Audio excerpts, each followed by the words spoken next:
Welcome to The Guide at Fish North Georgia. Brought to you by these fine sponsors. Spro, working with America's best anglers to design the world's finest fishing tackle. Nichols Lures, handcrafted to perfection. Georgia Blade, makers of premium fishing lures for over 3 decades and home to the Georgia Jig. Crypto Bass, tournament grade, Georgia made. And be sure to visit fishnorthgeorgia.com. Now here's Sammy Benitez. Hey guys, Sammy Benitez here with Fish North Georgia, the guide, and today I want to talk to you about Lake Pettit, which is in Jasper, Georgia, in the Big Canoe community. So I know this is a private body of water, but I wanted to talk about it because there's still a lot of people that have access to it, and there's a lot of unanswered questions. I think there's a lot of people that don't know how to fish it, or maybe approach it in a different way from what they've heard, and they're not catching fish. So I just wanted to bring a little insight to those people. And anybody who's curious on the fishing, you're going to find out. So, like I mentioned, there's a private body of water. So unless you live there or somebody that lives there invites you, you can't really fish it. They do stock it with trout monthly, I'm told. There is bass, largemouth, I believe the majority, bluegill and brim.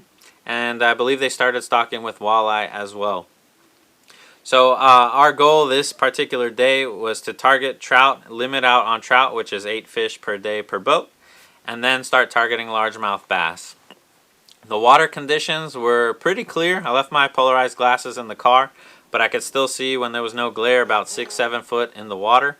The water temperatures were 44 degrees, so very chilly, very cold. It was actually very overcast, and weather conditions, ambient temperature, was 32 to 40 degrees, so it was a chilly day. There was a little snow throughout the day, so there was rain calling for later in the afternoon, and so I guess you could say it was maybe a low pressure system coming through. I don't have a lot of experience in trout fishing, creek fishing, river fishing, but I want to say this is not normal trout fishing. So I approached it treating them a lot like schooling largemouth and spotted bass in open water, and that seems to do well. I'll show you some of the lures I had here. So probably one of the better setups, probably what I would recommend starting with is a small little jig head, maybe a crappie setup. The brighter the color, the better. So pink and chartreuse seem to do really well. White as well. Cast it out there and just let it fall. Keep a little tension on it so you can feel. But once you hit that magic mark, you're probably going to get bit. This is a heavier jig, so there's probably a 1/16 ounce. A little lighter would probably work better. And like I said, bright colors, bright colors. So I was casting this one. I caught one closer to the docks with this particular lure, but Rob, the co-angler on my boat that day, which invited me, he was throwing a white trout magnet, and he was catching some fish. So like I said, open water, you can target these trout. You'll see them blowing up, breaking surface, even in these 44-degree temps. I believe ideal temperatures for trout is going to be close to 50 degrees. So this is a great time to fish for them. Another approach is this little tail spinner. I believe this is made by Demiki. This is a finesse one that I use for bass fishing. But this also worked for trout. I caught one on that. Kind of hitting that same approach where I would let it sink down to the depth that I saw them on my graph. I would jig my rod tip up, let the lure pendulum back down, and once I thought it was kind of back to that desired temp, I would jig it back up and continue with that process. Maybe you don't have a finesse one, but if you have a tail spinner, which I love this lure for fall fishing at Hickory Log, which is clear water, very similar Highland Reservoir conditions. This one's heavy. This is a 1 ounce, so it gets down deep fast. So something like that would probably also work. So I don't know if you're seeing a reoccurring theme, but this is a Spro Oroku Shad 60. Again, small shad profile, and I was doing that same thing, casting it out, sinking to depth, jigging it up, letting it pendulum. I was catching trout on this lure. Rob, that was on the boat, was throwing very similar, but he was throwing a red craw pattern color, and he was also catching fish on that. Like I said, brighter colors I think does better. I don't carry a lot of bright colors, but for trout, I think it's a good option. Alright, so all that being said, we limited out on trout. We got our 8 trout, and we started to target bass. So a couple things about the body of water, my perception of it, and what I thought would work based off of what I know. It seemed like bluegill is probably the main forage for bass because I don't know that there's any bait fish in that body of water. and water temps were 44, so it's a little colder, a little more finessey.